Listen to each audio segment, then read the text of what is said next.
So how historic is SGA's season this year? For those that don't know, SGA is averaging 30 plus points on about 64% true shooting, and this is some of the most efficient guard play that we have seen throughout the entire history of basketball. So if we compare an SGA season that he's having to some of the better guard seasons in recent years, where would he rank? Let's find out. Shout out to 2 for 2. Once again, this looks like a great video. So, you know what I'm saying? Yeah, shout out to him. All right, man, let's get into the video.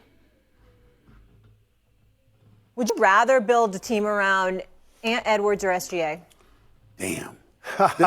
This is the only. No, that's the perfect word. This is one of the hardest questions you're going to This is the only way I personally can answer this question. If you're talking about just basketball, I gotta look at Shai Gilgeous-Alexander. Simply because, do y'all know that he's on pace to average? I'm talking about average 30 on 50% shooting this year. I mean, I'm just looking at him right now, okay?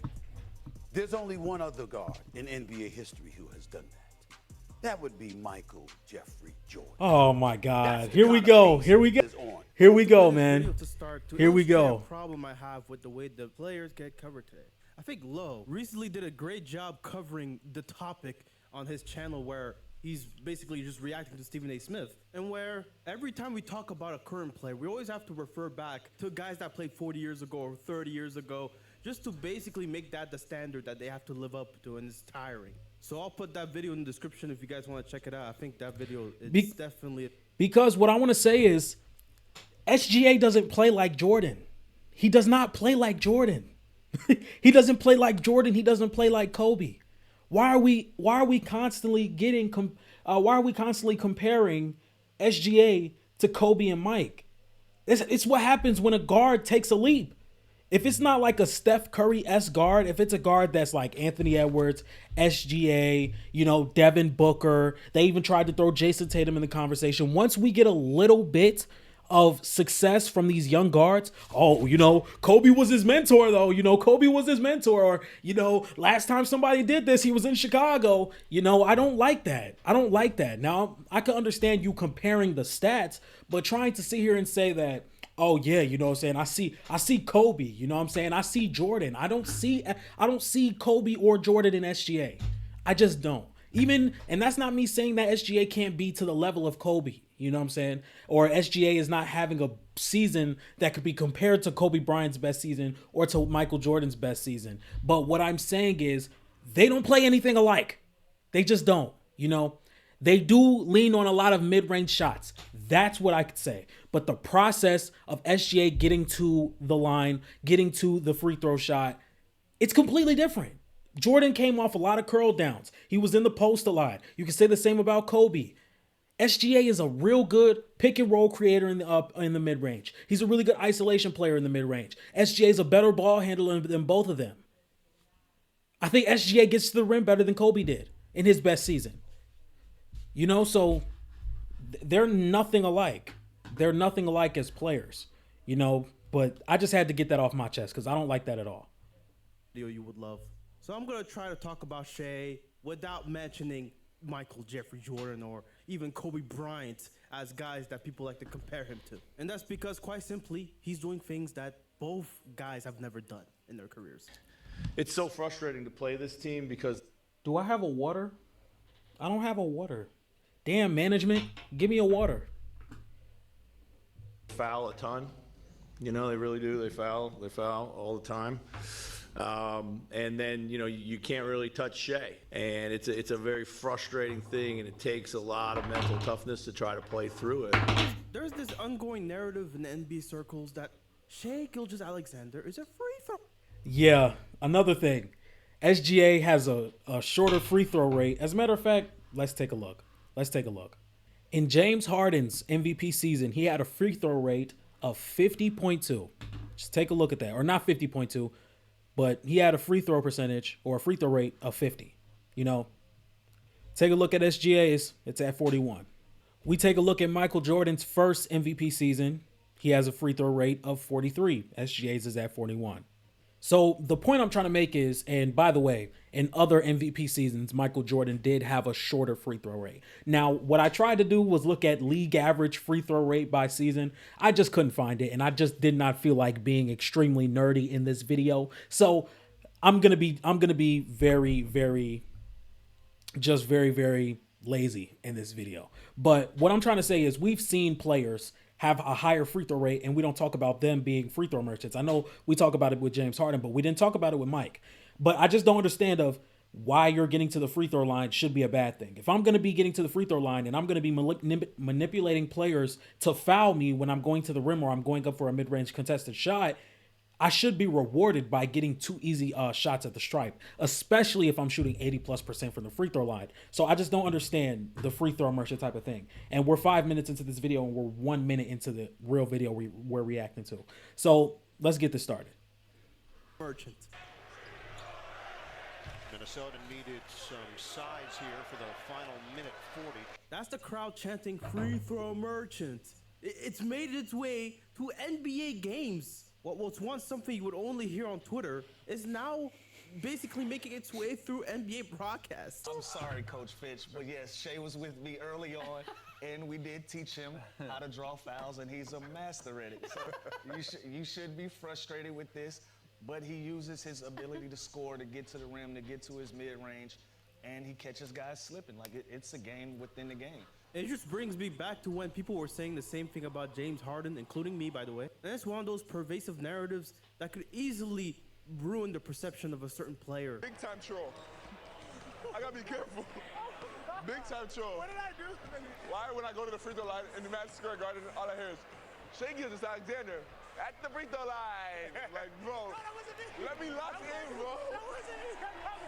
And I see why people... SGA so cool, man. He's so cool, bro. He's so cool.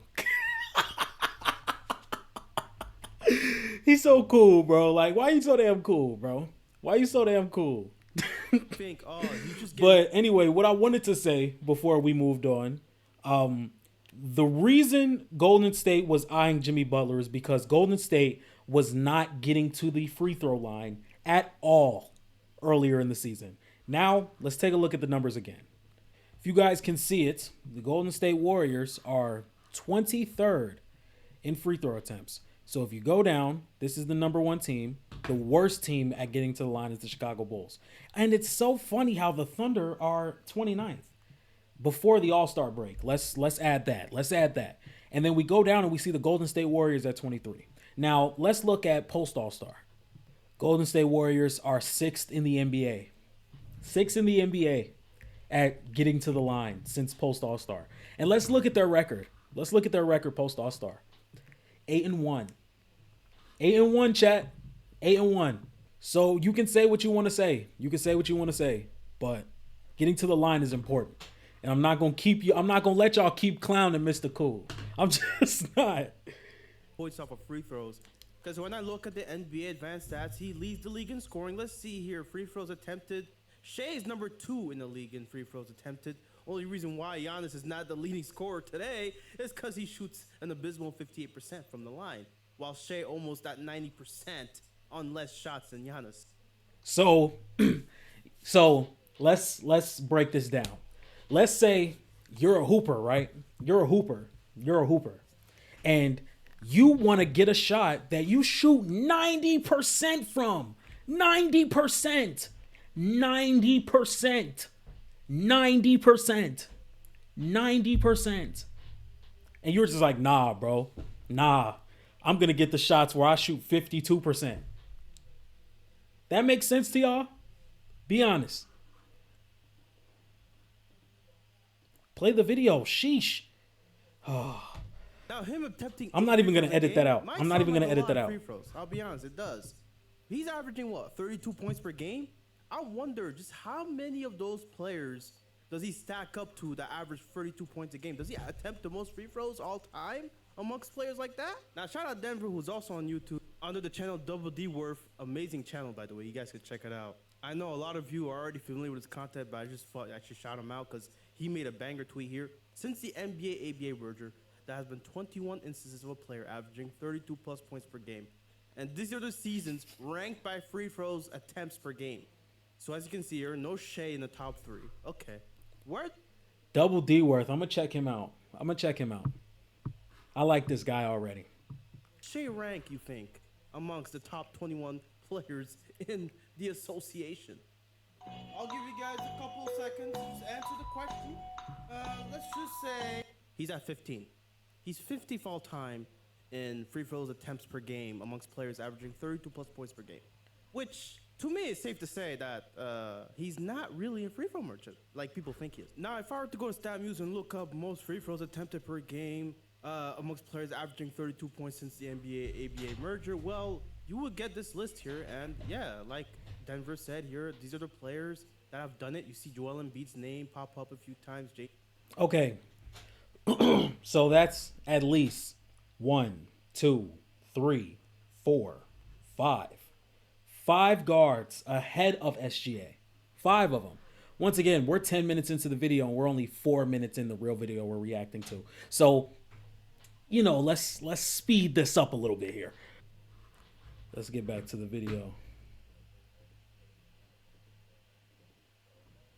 If we can, oh my God, I guess my right click button is just broken. Once again, we're not editing that out. We're not editing videos today. We're not editing any videos today. Look, let me tell you. So at least 6, 7 guards ahead of SGA. Okay, Luka, Jordan, George Irvin, and Michael Jordan in previous seasons were the only players with a lower free throw rate. But let's just say throughout NBA history, modern NBA history mostly, we would see Shea not really as a free throw merchant. You'd have to call Kobe, Embiid, Jordan, Luka, Harden, Embiid. I know some of these people already get called free throw merchants, but you would have to call other players that aren't normally accustomed with that label. 30 on 50% shooting. 30 on 50% shooting. 30 on 50% shooting. Now, Stephen A. Smith, he's right, okay? The only guard in this list of players averaging over 30 points per game on 50+% shooting that is shout out to higher Adrian than Shea's Dantley, field man. goal is Shout out Michael to Jordan. Adrian He's right. Dantley. Right? You would He have to go deserves a through picture. all these bigs and then get Michael Jordan as the first name, and then Shea's right under, slightly under Jordan. But I don't know if you see this third line that I added. It's true shooting percentage. Michael Jordan, 60% here, 61% here. Shea, 63.6% true shooting. Okay, so league average true shooting is around 57 to 58%. Luckily, I'm good at my job or my hobby, and I have Michael Jordan's relative true shooting numbers in my handy dandy notebook. So let's take a look. If these are the years that I think they are, which is earlier in Mike's career, Michael Jordan was about a plus.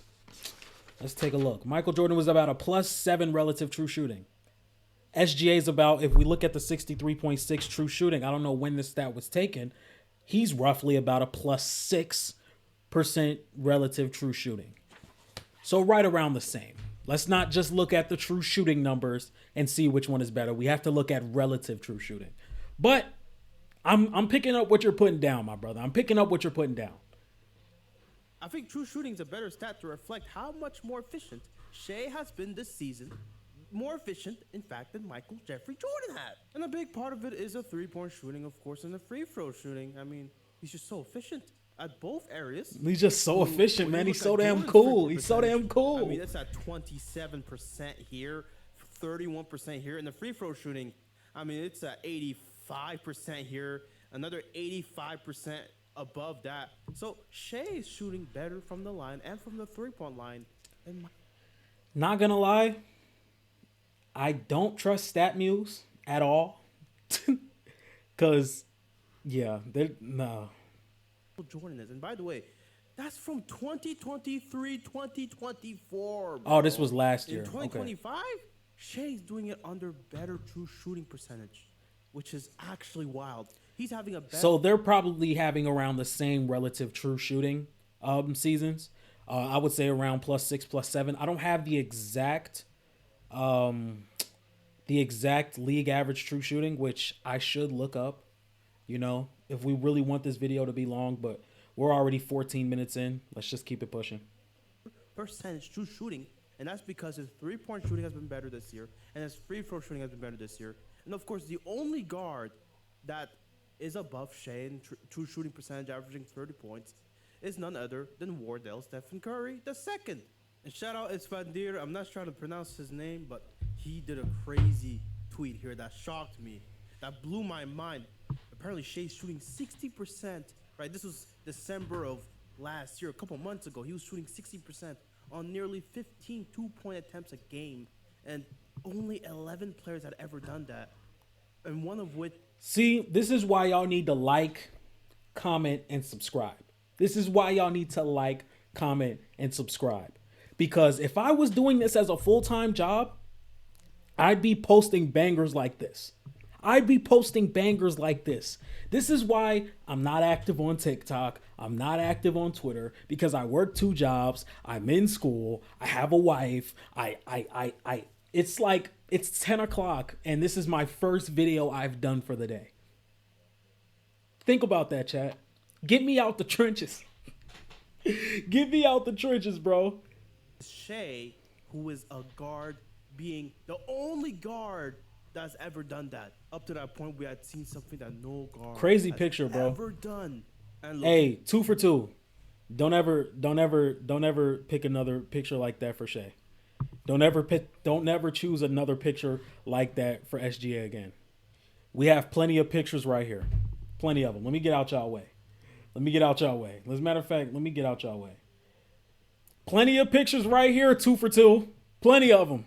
Got my guy out here trying to lose aura. That's nuts. Anyway, let's get back to it. go in and say he's not shooting that anymore. He's shooting 58%. Yeah, that's true. He is on over 15 shots this time around. I'm pretty sure if you were to filter it by 57.5%, that he'd be the only point guard.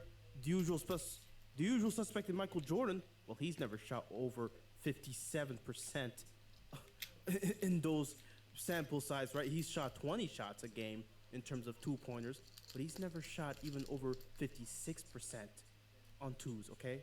And while Steph Curry, he has shot 60% on two-pointers at one point, but it was only on 6.6 attempts a game. Shea's shooting 15-plus attempts, and he's shooting almost at 60%. He's as close as anyone could be, shooting over 10 to 15 shots a game. And he's a guard doing that. It's actually mind-blowing how efficient with the amount of volume. It seems like what Curry is to the three-point revolution, Shea might be in terms of just efficiency.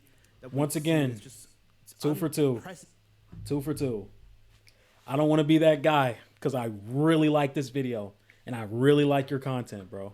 I really like your content. We're not using the right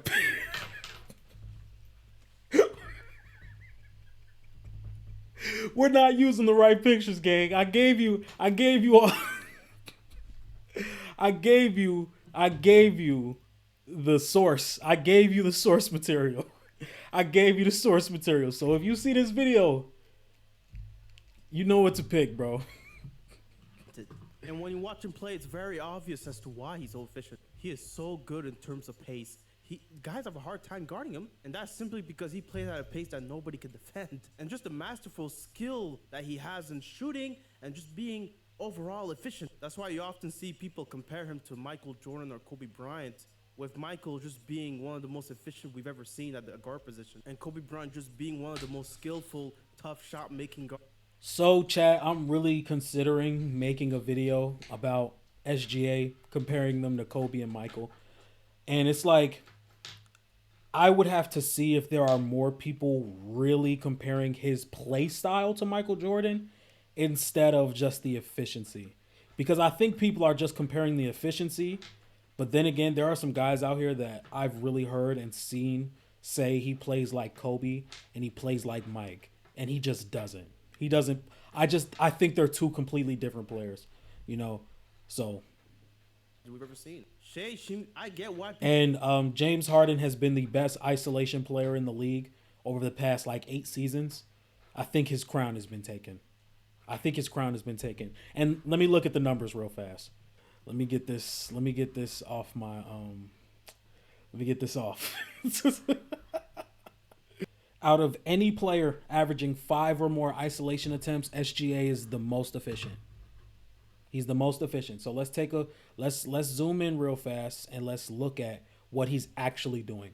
1.08 points per possession, about 7 points a game off isolation, 2 for 6 from isolation possessions. That's about 45% with an 88th percentile efficiency. Best isolation player in the game. Oh shit, I gotta play the video. See, I'm not the best at my job, and I want you guys to realize that.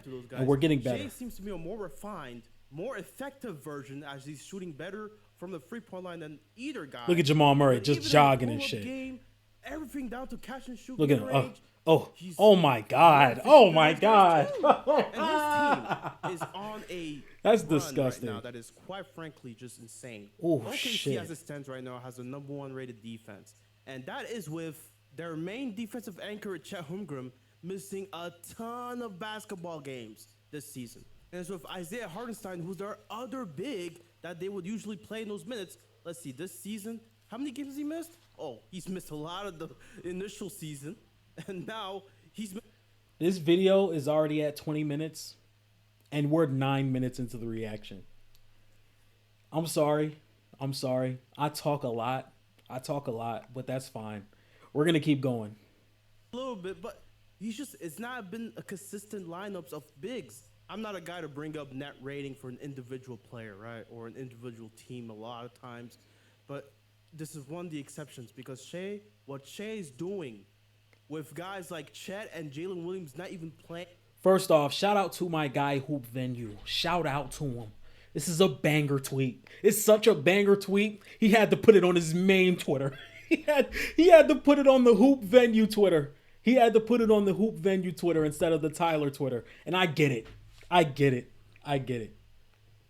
He's on the floor is basically at a super team level. The 2017 Warriors had a 22.9 net rating. And that's with Steph, KD, Clay, and Draymond on the lineups. So essentially, when their depth squad is on the floor, they have a 22.9 net rating, which is unprecedented even back then. Shea himself not only has a better net rating than those guys when he's on the floor, but it's a better net rating when he's on the floor without Chet and Jalen Williams. Do you know how insane that sounds? And whatever you just thought that sounded more insane, it probably doesn't even sound as insane as that.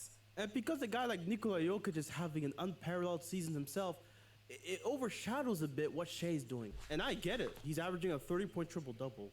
And quite frankly, the team's still doing really good. And they've lost key pieces to where Jokic is seemingly having to carry a team that is not nearly as good as the OKC Thunder team without Shea. And the fact that Jokic is he keeps on putting himself as an MVP candidate every year to the point where it's getting harder and harder to ignore him. It's just a testament to his greatness. Which is why when I saw this tweet, I had a laugh. I couldn't stop laughing. Okay, the MVP has never been more obvious. Now, this is a Nuggets fan. So he's basically making a case that because Jokic has the biggest swing and on-off rating, right? He has a plus 20 net swing, which is higher than any player on this list right now. And I know people are looking at LeBron James, who actually has a negative on-off swing. That's not good. But at all. Shea, It does not look good at all. Right now, but it's okay. It's a plus 18 on net rating. Do you know how fucking ridiculous that sounds? Do you know how rare, exceedingly rare it is for a player to even achieve those heights? I want you to understand, this isn't to take He away said, do you what know how rare, extremely rare it is for a player to achieve those heights? I like you 2 for 2. I like you, bro. I like you. Your videos are entertaining. Look what you just earned, man. You earned this one, bro. You earned this. You earned this, bro. You earned that. Shout out to you, man. You earned that. You earned that. We're about 2 minutes left of the video. I think we're going to cut this one short. So, ladies and gentlemen, I want you guys to let me know what you think about SGA and the season that he is having. Do you guys think he's a free throw merchant? Even though me and my guy 2 for 2 kind of just broke that down into dust. So, make sure you guys like, comment, and subscribe. And I will see you guys next time. Peace.